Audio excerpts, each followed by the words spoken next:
Hello everyone. In this podcast, we're going to cover how to bring objects from Maya into mudbox. To start off with, we have our asset here, and he's got weights on him, he's got joints. The important thing is we are going to bring the entire character over that. We're not going to cut off his head or his ears. We're just going to bring his whole body over. That's why I have his bust and his character. So if you're doing another character, you know, oh, it's not just that one region. Now, our first thing we're going to need to do is duplicate our geometry, because we're not going to work on the main character. We're going to duplicate that off. So I'm going to hit Command D. And just like when you duplicate a skin mesh, it has lock channels, so we're going to have to unlock those. There we go. And I'm going to call this, now bust is the name of this asset, but I'm going to call this, face blends underscore geo, like that. Okay. So we're almost ready, but before we actually send this over to mudbox, I got to talk about what mudbox does when it comes back. The shaders that are connected with it have a lot of times being messed up coming back from mudbox to Maya.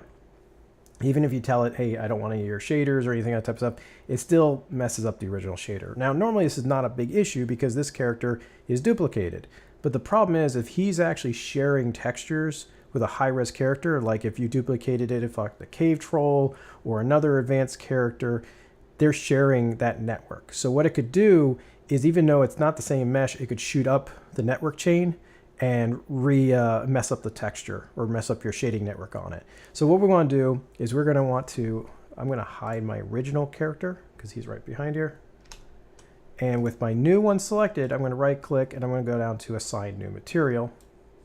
And I'm just going to put a Lambert on him, like that. And we can see when you go in the attribute, it does say Lambert 2. I just mouse wheeled over there. Okay, so now he's not connected to the shader network from the original system. Okay, also, I'm going to bring in one of his eyes. I'm going to hit Shift H and show his eye, because I want some type of frame of reference. So when I open and close his eye, that it's not going to mess with that. Now, I'm not really worried about the shader network on this guy, because I'm not bringing him back. I'm only importing back the mesh. So I'm pretty much ready to go from Maya to mudbox. So I'm going to select what I want to send. So I have my iGeo and my facial blends, or my duplicated geometry. And I'm going to go up to File. I'm going to send a mudbox, and I'm going to say Send as New Scene. Okay, this will make a new scene in mudbox. Now, my splash screen for mudbox popped up on my other computer, my other screen, but it did pop up for a second. Now, the first thing comes up, it does a check on the mesh, and it wants to see if there's any issues like poles or non-manifold geometry or things like that. And it's warning me on this, and this is really the eye, and I'm not working on the eye. So this could probably be a problem with texturing, if anything, and I'm not doing that either. So I'm going to keep this mesh. And it might do that a couple times, but you see it has these two little red dots right here. Those are the errors that it was telling us about. We can get rid of that by going up to Display and clicking on Mesh Errors. Now you notice it's not checked on, and I click this, they'll go away, which is kind of weird. If I check this off again, then it checks again for errors. So I'm going to say keep it mesh, keep this mesh. And that's the second time it brought up. Now it has a bunch of errors it has now.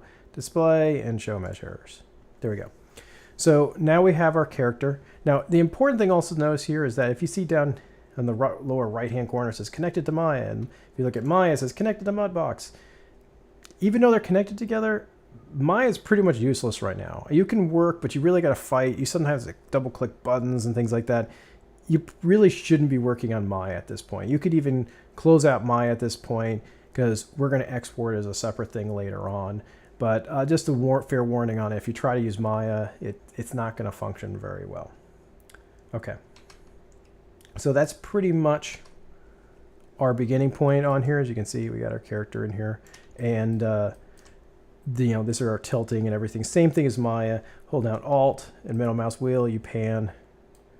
Left mouse button, goes around 3D. It tilts around. And right mouse button zooms back in, and also the wheel. Actually, the wheel does not zoom back in.